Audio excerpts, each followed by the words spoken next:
kung hindi ang pangaakit kay Lyra. Marami ang naririnig niya.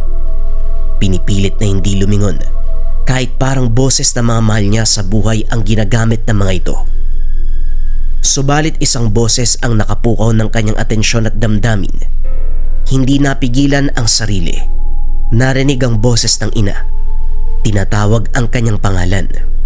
Matagal nang namatay ang magulang, kaya sabik na sabik siyang makita ang mukha nito. Eksaktong paglingon niya sa likuran. Dalawang malaking kamay ang humablot sa kanya. Napasigaw na lamang si Nessa habang hawak ang kaibigan. Pilit itong pinanlalabanan ang nilalang na kumukuha sa kaibigan. Lolo Ino, tulungan niyo po kami! Binalaan na kita pati ang kaibigan mo. Patawad, pero wala akong magagawa sa kalagayan ni Lyra. Wala akong kapangyarihan upang bawiin siya. Ang tanging magagawa ko lang, proteksyonan at bantayan kayo. Napayak na lamang si Nessa habang tinitignan ng kaibigan na unti-unting nilalamon ng dilim. Patawad, Nessa. Ang mga nilalang na kumuha kay Lyra, naiiba sa kagaya ni Matos. Hindi na ito usapin kung kaya ko silang labanan o hindi. Ito'y respeto sa mga batas ng kalikasan. Maraming sinuway si Lyra nang dumating siya dito. At ang pinakahuling batas na siya magliligtas sa kanya, hindi pa rin niya sinunod. Wala tayong magagawa, Nessa. Kailangan panatiliin ang balanse. Kailangan sumunod sa mga batas. Pero ikaw, Iha, buhay ka pa. Huwag kang mawawalan ng pag-asa. Kailangan mong umalis sa lugar na ito. Labis man ang sakit na nararamdaman, pinanlabanan niya ito. Sinunod ang lahat ng sinasabi ng matanda. Ilang sandali pa ang lumipas. May naaninag silang liwanag sa dulo. Indikasyon na malapit na siyang makalabas sa lugar. Hindi mapigilan ng dalaga ang nararamdamang tuwa sa nakita. Malapit na tayo sa labasan. Ikaw na magpapatuloy patungo roon. Hanggang dito na lang ako. Bakit naman ho? Sumama na ho kayo sa akin.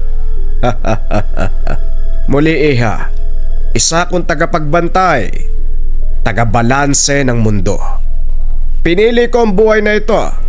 Pangalagaan ng kagubatan. Nagpasalamat ang dalaga sa matanda. Hinawakan nito ang kamay ni Lolo Ino. Hanggang sa biglang napaluha ang matanda. Manong, bakit po kayo umiiyak?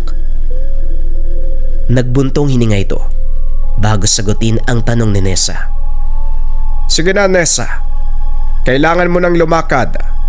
Hanggang sa muling pagkikita. Lumakad si Ino papunta sa likuran ni Nessa. May binulong. Sabihin mo sa lola mo, kinukumusta siya ni Lolo Inocencio. Nagulat si Nessa sa sinabi nito. Magtatanong pa sana pero hindi na maaaring lumingon. Naramdaman niya ang yabag ng paglakad nito palayo sa kinaroroonan niya. Isa lamang ang sagot na nasa isipan. Ito si Lolo Inocencio, kaibigan ni Lolo Marita. Laking tuwa ang naramdaman ng dalaga nang tuluyan ng makarating sa labasan. Ilang araw ang lumipas matapos nun. Sinubukan pa nilang hanapin ang kaibigan pero hindi na ito natagpuan.